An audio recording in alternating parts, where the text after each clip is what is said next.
हाल ही में जो कुछ गैंग्स के द्वारा व्यवसायियों को जो धमकी दी जा रही थी, उसी में रांची पुलिस द्वारा लगातार काम किया जा रहा है।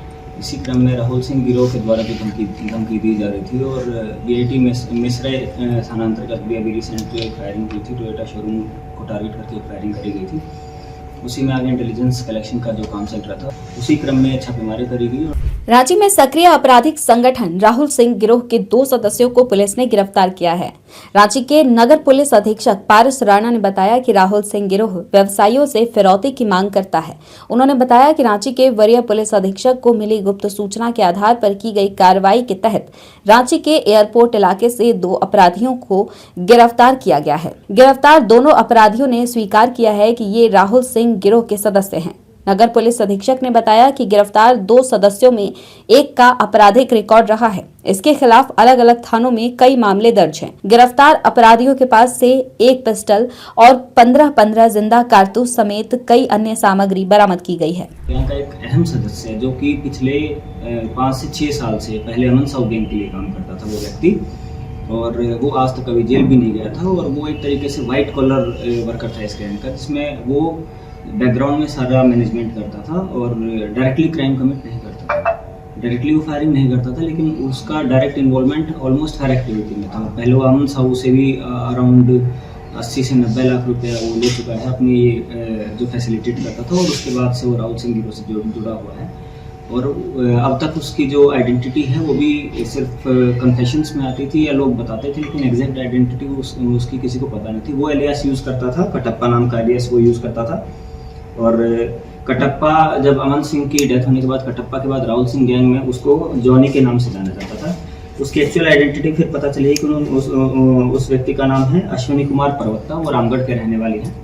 और ये इन्होंने अपने जो है बयान में ये भी बताया है कि ये लगभग 15 से 20 लाख रुपए जो ये राहुल सिंह जो गैंग है, इसके अमन साहू की डेथ के बाद राहुल सिंह गैंग से ये अपनी एक्टिविटीज़ के लिए मैसेज ड्राफ्टिंग और जितना भी जो बाकी जो कोयला कारोबारी हुए या फिर जो बाकी बिजनेसमैन हुए, उनकी जो डिटेल्स प्रोवाइड करने का जो मेन काम है, जो टारगेट सेट करने का जो काम है, वो इनके द्वारा किया जाता था। इसी आधार पर और इनके द्वारा ये भी बताया गया है कि जो वेपन्स की जो सप्लाई जो करते थे वो कुछ बंगाल से, कुछ ये बिहार से, और कुछ मतलब एक बयान में जो आया है कि बांग्लादेश से भी कुछ सप्लाईज ये लोग अरेंज करने की कोशिश करते थे, और नेपाल के रूप से भी ये लोग वेपन्स लेकर आते थे। और इन लोगों के द्वारा जो रिसेंट में जितने भी जो फायरिंग या जो धमकियाँ जो दी गई है राहुल सिंह गैंग के द्वारा, उसमें रांची में इन लोगों का काफ़ी अहम योगदान रहा है।